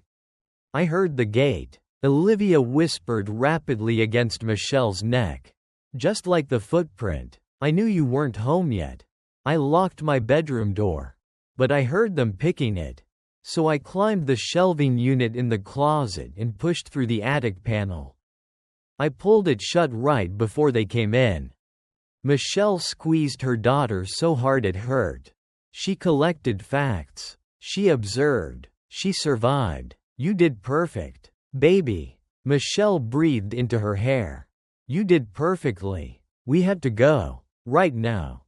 She carried Olivia down the hallway. Not willing to put her down, Tom took point, sweeping the front lawn before signaling the all clear. They ran across the damp grass and piled into the back of Ray's idling truck. "Go," Tom barked. Ray floored it, the truck tearing away from Birchwood Lane, leaving the quiet suburban illusion behind forever. Michelle held Olivia in her lap, burying her face in her daughter's hair, letting the absolute terror of the last 5 minutes wash out of her system. Olivia was safe. She was breathing. "Drive," Michelle said to Ray. "Just drive. Get us out of the county." "Carter," Diana said from the backseat. Her voice was uncharacteristically tight. She was staring at her laptop screen, the pale blue light illuminating a face that had gone completely pale. "Not now, Diana," Michelle said. "Carter, you need to look at this." Michelle looked up. "The burner email you set up," Diana said, turning the laptop around. "The one you used to contact FBI agent Constance Webb about the photographs." "What about it?" She replied. Diana said, 3 minutes ago. She said she received the photos. That the situation is critical. And she wants to meet you at a secure safe house in Cincinnati tonight to take custody of the evidence." "Good," Ray said from the front. "We hand it off. We end this." "No," Diana said, her voice dropping to a whisper. "I ran a trace on the email headers. I wanted to verify the routing came through the FBI's encrypted servers." Michelle felt the cold creeping back in. "Diana, where did the reply come from?" Diana looked at Michelle, her eyes wide. "It didn't come from the FBI," she said. "The IP address was spoofed. The reply originated from a private server farm registered to Halcyon Strategic Group." The truck cab went dead silent. Tom swore softly. Hale didn't just have federal contracts. He had the FBI field office compromised. Agent Constance Webb was either corrupt, dead, or bypassed entirely. The email they thought was a lifeline was actually a homing beacon. Victor Hale was reading their mail. He knew about the photos. He knew they had survived the ambush. And he had just tried to lure them into a trap. "There is no cavalry," Tom said, looking at Michelle. "The authorities are burned." Michelle looked down at Olivia, who was watching her with those serious, watchful dark eyes, eyes that noticed everything. She looked at Tom, the man who had walked away from this fight once but had come back for her. She looked at Diana and Ray, who had risked their lives to pull her out of the fire. She thought about the 8 military spec cases sitting in a warehouse in Harwick. She was a mechanic. When the system is entirely corrupted, you don't file a complaint. You take the whole thing apart. "Ray," Michelle said, her voice hardening into steel. "Yeah, Carter. Take Olivia and Diana to the Dayton safe house. Do not stop. Do not communicate." "Mom?" Olivia asked. her grip tightening on Michelle's jacket. "I'm going to fix the machine. Baby," Michelle said, kissing her forehead. She looked up at Tom Garrett. "Tom and I are getting out." "Getting out where?" Ray asked, his eyes catching hers in the rearview mirror. "Harwick," Michelle said. "Hale thinks we're running. He thinks we're scared. He thinks his military hardware is safely staged in that warehouse until tomorrow morning." She reached into her pocket, pulling out the heavy steel wrench.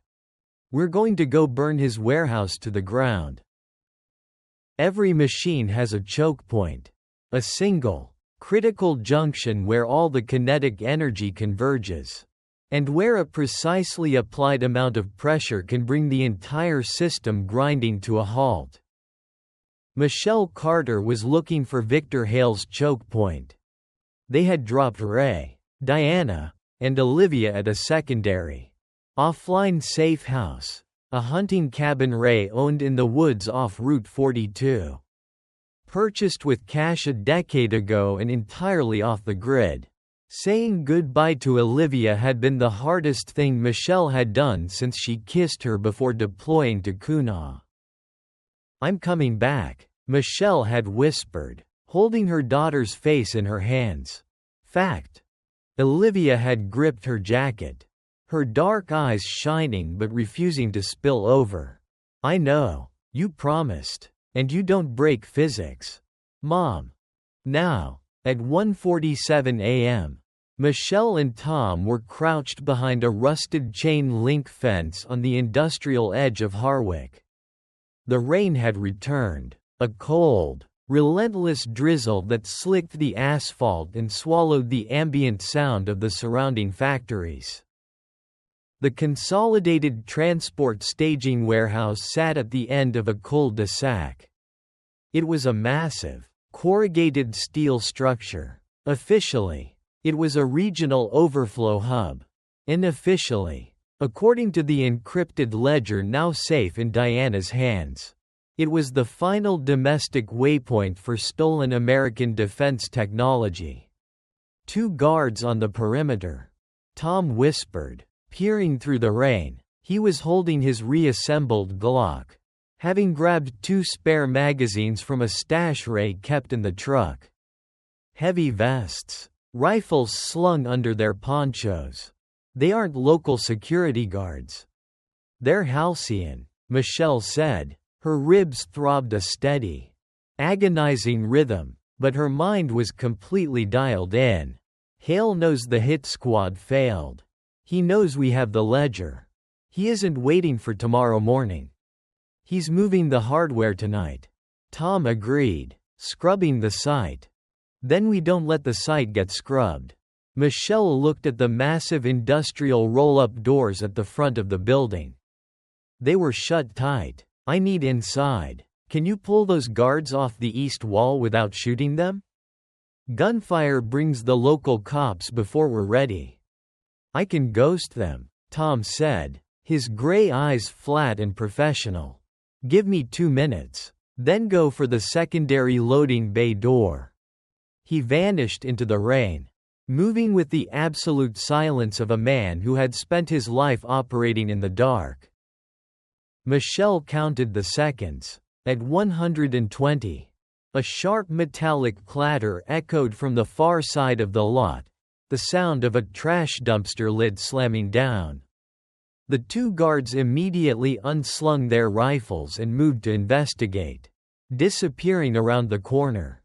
Michelle broke cover. She sprinted across the wet asphalt, ignoring the sharp, tearing pain in her side, and pressed herself against the corrugated steel wall of the secondary loading bay. She didn't try the lock.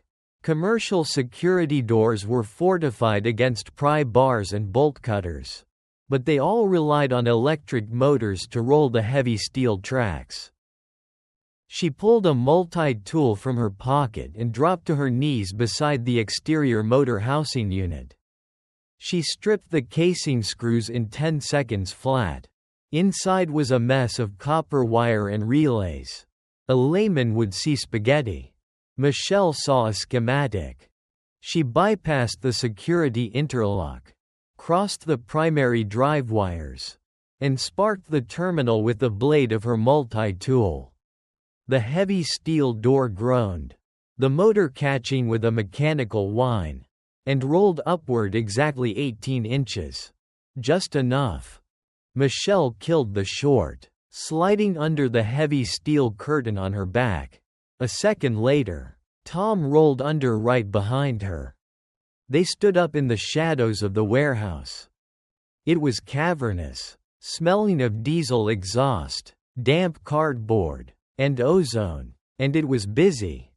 Under the harsh glare of halogen work lights, a dozen men in tactical gear were moving frantically. Forklifts were darting back and forth, stripping pallets of commercial freight out of Unit 119, the blue freightliner Michelle had intercepted hours ago. But they weren't just unloading it. They were transferring the olive-drab military transit cases into the back of a completely unmarked, heavily armored black transport truck.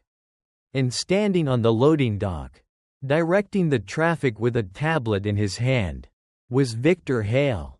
He looked exactly as Michelle remembered him from Afghanistan, tall, impeccably groomed even at 2 in the morning, wearing a tailored dark coat that made him look like a hedge fund manager rather than an arms dealer. "They're abandoning the consolidated fleet," Tom whispered, his jaw tight. "Unit 119 is burned. He's putting the hardware in a ghost rig to make a run for the private airfield right now. If that black truck leaves this building, those weapons disappear forever," Michelle said, "and we look like crazy people with a stolen flash drive and a conspiracy theory. The FBI is compromised. Hale's connections will bury the digital evidence." Tom looked at her. "So what's the play, Carter?" Michelle stared at the unmarked black truck. It was a beast, a customized Peterbilt. Heavy armor plating on the cab. Reinforced tires. It was designed to smash through roadblocks and deflect small arms fire. "We can't fight 12 Halcyon contractors," Michelle said softly, "but they can't shoot us if we're inside a rolling bank vault." Tom caught her drift immediately. "You want to hijack the ghost rig?" "I don't just want to hijack it," Michelle said, her fingers tightening around the heavy steel wrench in her pocket. "I want to drive it straight through the front doors of this warehouse. Take it out onto the interstate. And crash it right into the front lobby of the state police headquarters in Columbus. Let Hale try to bribe his way out of a lobby full of stolen Javelin missiles and 50 state troopers on the morning news." Tom stared at her for a second, a look of profound, terrified respect crossing his face. "Carter, you are completely out of your mind. I'm a mother who had her house broken into," Michelle said coldly. "My mind is perfectly clear. Can you get me to that cab? The staging area is covered, but the trailer is already coupled to the cab." Tom pointed to the brake lines connecting the tractor to the trailer. "If I create a diversion on the east wall, they'll turn. You have maybe 10 seconds to get across the floor and under the chassis. 10 seconds is all I need. When things go loud, I'll provide covering fire and fall back to the rental car. I'll meet you on the interstate." Tom checked his weapon one last time. "Don't stall the clutch, mechanic." "I never stall." Tom melted away into the labyrinth of pallet racks, moving toward the far side of the warehouse. Michelle crouched behind a stack of hydraulic fluid drums, 50 feet from the black Peterbilt. The engine was already idling. A deep, guttural thrum that vibrated through the concrete floor. 2 contractors were securing the last of the military cases in the back of the trailer. Hale was walking toward the cab, putting his tablet away. He was going to ride shotgun. 5, 4, 3. A massive explosion of sparks erupted from the main breaker box on the east wall, followed instantly by the sharp, deafening crack crack crack of Tom's Glock firing into the warehouse lighting rigs. Half the halogen lights shattered, plunging the loading bay into chaotic semi-darkness. "Contact! East wall!" one of the contractors screamed. Every head turned. Every rifle came up. Hale shouted an order, diving behind a forklift. Michelle moved. She didn't run like a soldier, she ran like a phantom. She crossed the 50 feet of open concrete in 8 seconds, sliding headfirst beneath the massive chrome grille of the Peterbilt just as the contractors opened up with suppressive fire toward the east wall. She lay on her back on the oil-stained concrete, the massive diesel engine roaring inches above her face. She scrambled backward, under the engine block, until she reached the driver's side step. Above her, the driver's door opened. A contractor in heavy armor hoisted himself up, a rifle slung across his chest, shouting into a radio. Michelle didn't hesitate. She reached up, grabbed the heavy hem of his tactical vest with her good hand, braced her boots against the front tire, and yanked downward with every ounce of strength she possessed. The contractor lost his footing on the metal step. He pitched backward, falling heavily to the concrete. Before he could shout, Michelle brought the heavy steel wrench down in a vicious, precise arc, striking the side of his Kevlar helmet. The man went limp instantly. Michelle scrambled up the side of the truck and slid behind the wheel. The cab smelled of new leather and gun oil. The engine was running. The air brakes were engaged. Suddenly, the passenger door was yanked open. Victor Hale climbed into the cab, a customized Sig Sauer pistol in his hand. He was looking out the windshield toward the firefight, completely unaware of the driver change. "Put it in gear and punch through the doors," Hale yelled over the gunfire. "Leave them." Michelle looked at him. She reached over and locked the passenger door. Hale snapped his head toward her. His eyes widened in sheer, unadulterated shock as he recognized the woman from the Walmart parking lot. The mechanic from Kuna Province. "Hello, Victor," Michelle said. Before Hale could raise the pistol, Michelle stomped on the clutch, slammed the heavy gearshift into first, and dumped the pneumatic air brakes. The Peterbilt lurched violently forward with 80,000 pounds of kinetic fury. Hale was thrown backward against the passenger seat, his gun firing wildly through the roof of the cab. Michelle hit the accelerator. The massive black truck roared across the warehouse floor. 2 contractors scrambled out of the way, diving into stacks of cardboard boxes. Directly ahead of them were the primary, reinforced steel roll-up doors of the warehouse. "You're dead, Carter," Hale screamed, struggling to bring the gun to bear on her. "Then we're both dead," Michelle roared back. She didn't hit the brakes. She shifted into third. The Peterbilt hit the corrugated steel doors at 40 miles an hour. The sound was like a bomb going off. The heavy steel doors didn't just bend, they exploded outward, tearing off their tracks in a shower of sparks and shrieking metal.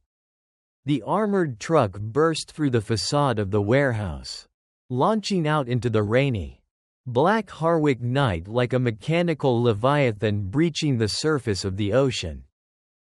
Glass rained down on the windshield. The cold night air whipped through the cab. Michelle wrestled the heavy steering wheel, fighting the skid as the massive rear tires grabbed the wet asphalt. She stabilized the rig, downshifted, and aimed the roaring truck toward the highway on ramp. Next stop, Columbus, and the brightest, most public light she could find. An 80,000-pound Peterbilt tractor-trailer does not stop quickly. And it does not maneuver gracefully. It is a machine built entirely for forward momentum. It dominates the road through sheer, terrifying physics. Michelle Carter knew the physics. Victor Hale was about to learn them. The armored truck roared down the Harwick Industrial Access Road, tearing through the rain at 60 miles an hour. Inside the cab, the noise was deafening, the massive diesel engine screaming, the wind howling through the shattered windshield, and the rain lashing against the dashboard. Hale recovered from the impact of the warehouse doors with the practiced speed of a man who had survived war zones.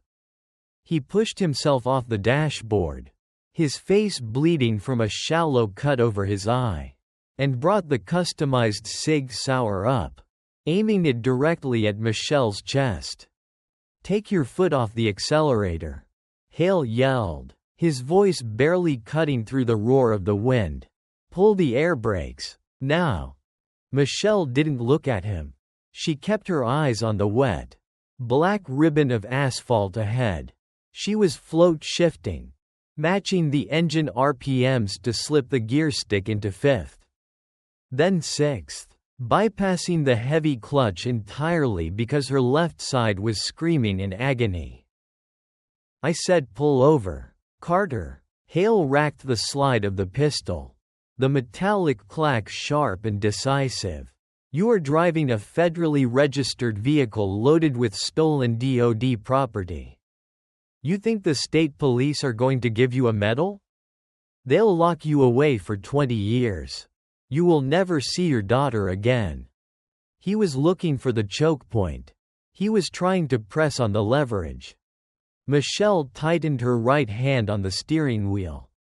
"Put the gun away, Victor," she said, her voice dead calm. "Brake," he screamed, lunging across the center console to press the barrel of the gun against her neck. Michelle obliged him. But she didn't just brake. She dropped her heavy work boot squarely onto the brake pedal and stood on it with all her weight.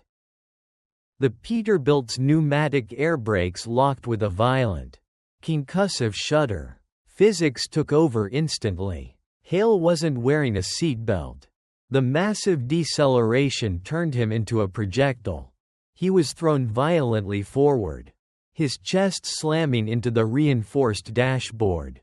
The Sig Sauer flying out of his hand and clattering into the driver's side footwell. Before the truck could skid out of control, Michelle released the brake and slammed her foot back onto the accelerator, catching the massive gear train and propelling them forward again. The whiplash threw Hale backward into the passenger seat, dazed and gasping for air. Michelle kicked the pistol under her seat, completely out of his reach. "You should really wear your seatbelt," she said. They hit the on-ramp for Route 33 North, the massive truck leaning heavily into the curve before straightening out onto the interstate. The rain was coming down in sheets now. The highway to Columbus was mostly empty at 2 in the morning. A long, dark stretch of reflective paint and sodium lights. Michelle checked the massive side mirrors. 2 sets of high-beam headlights were gaining on them fast. Halcyon's direct action team wasn't giving up the payload. "You think you've won?" Hale gasped, clutching his ribs. He looked out the passenger window at the approaching SUVs. "My men are going to shoot out your tires. This truck will roll. You are going to die on this highway." "Michelle." "I've died on a highway before," Michelle said, staring straight ahead. It didn't take. The lead SUV pulled up along the driver's side, the tinted passenger window rolling down. A contractor leaned out, an AR-15 leveled at the truck's cab. Before he could fire, a silver blur shot out from the blind spot behind the Peterbilt. It was Michelle's anonymous gray rental car. Tom Garrett was behind the wheel. He didn't try to pit maneuver the heavy SUV. He didn't have the weight for it. Instead, he swerved violently, slamming the rental car's front quarter panel directly into the SUV's rear axle. The precise, kinetic strike sent the halcyon vehicle fishtailing wildly on the wet asphalt. The contractor fired a burst into the sky before the SUV spun out entirely, crashing heavily into the concrete median in a shower of sparks and shattered glass. The second SUV immediately hit its brakes, swerving to avoid the wreck, falling hundreds of yards behind.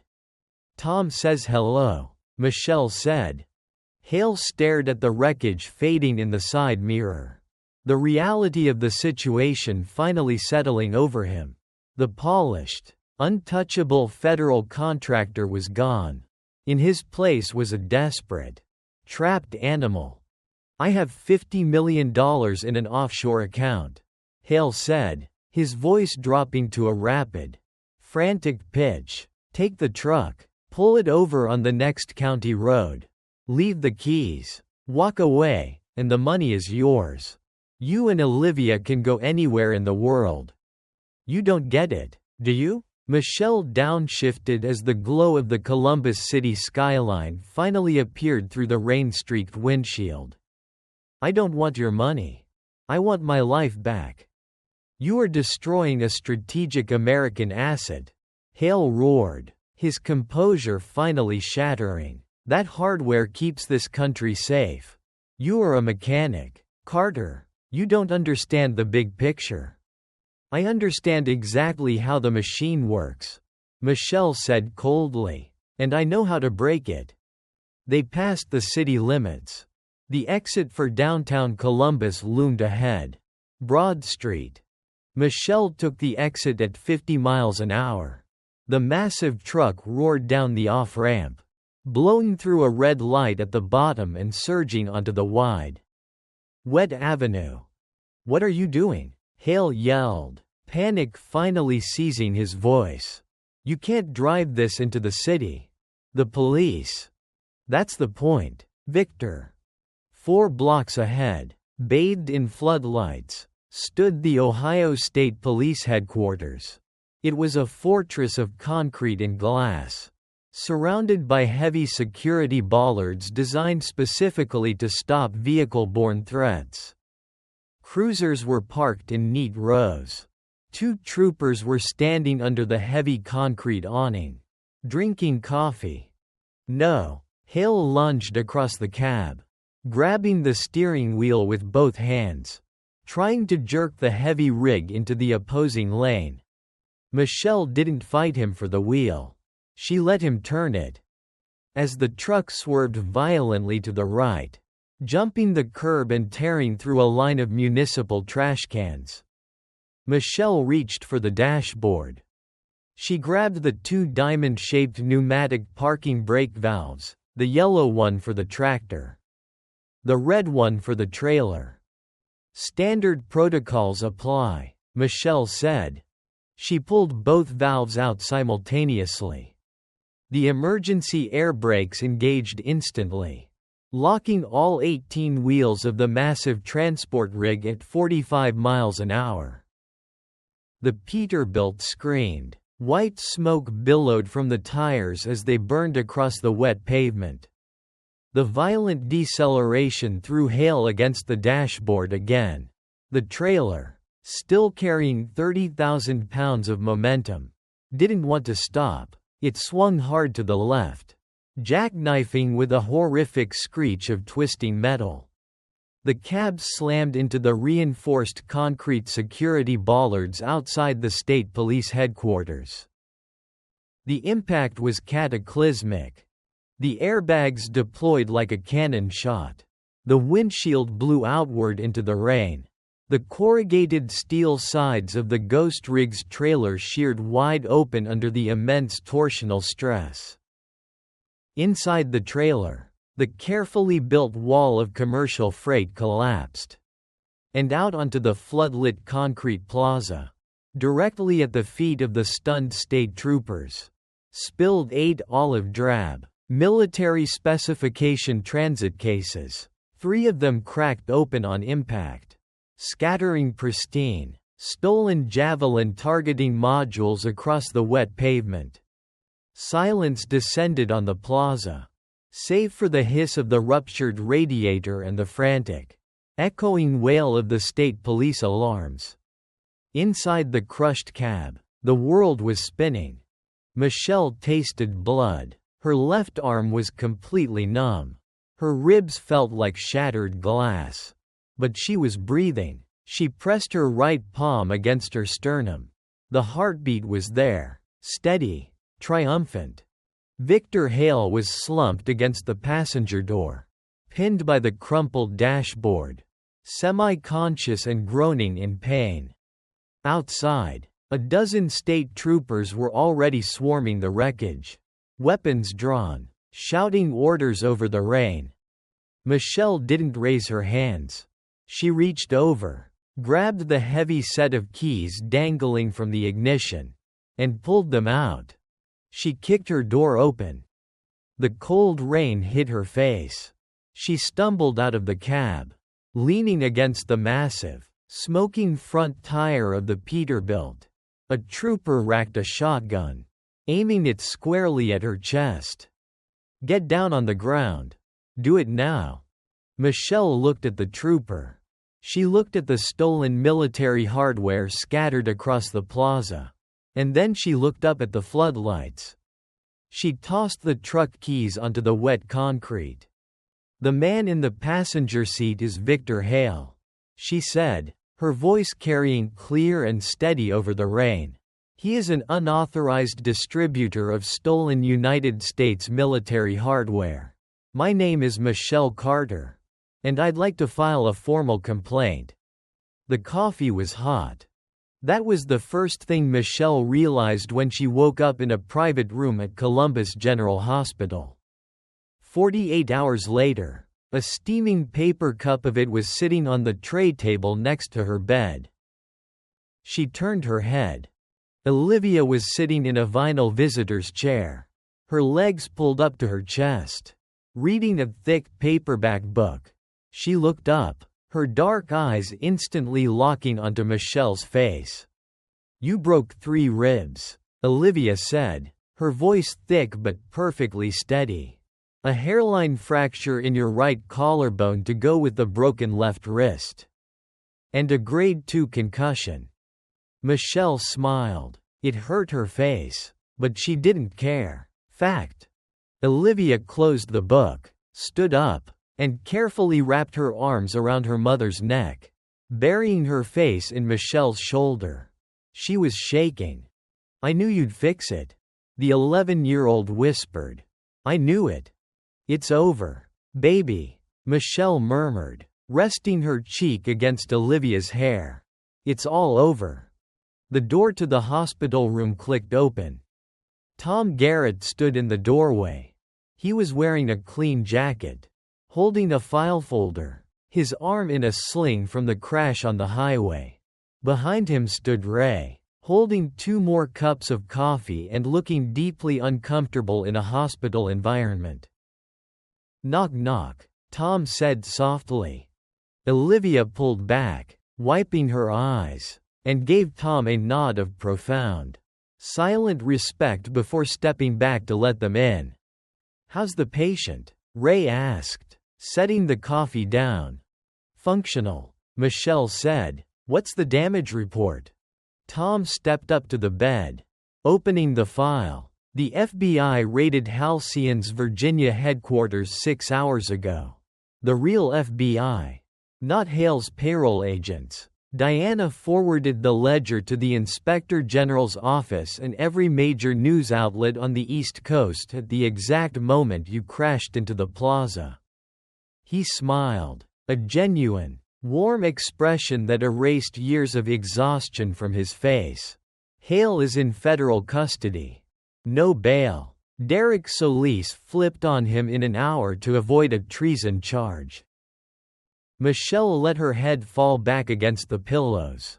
A massive, Invisible weight lifted off her chest, leaving her feeling lighter than she had in years. "And us?" Michelle asked.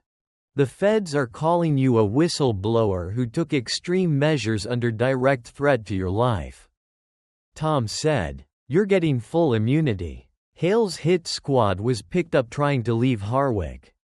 The room went quiet. It was the quiet of a storm that had finally, permanently broken. Tom looked at Michelle, his gray eyes clear and unguarded. "I'm not leaving this time, Carter, if you'll have me around." Michelle looked at him, looked at Ray, looked at her daughter, who was already collecting facts for a universe that suddenly felt a lot safer to explore. She reached out with her good hand, picking up the hot cup of coffee. "We'll see," Michelle said, taking a long, slow sip. "But for now, we're going home."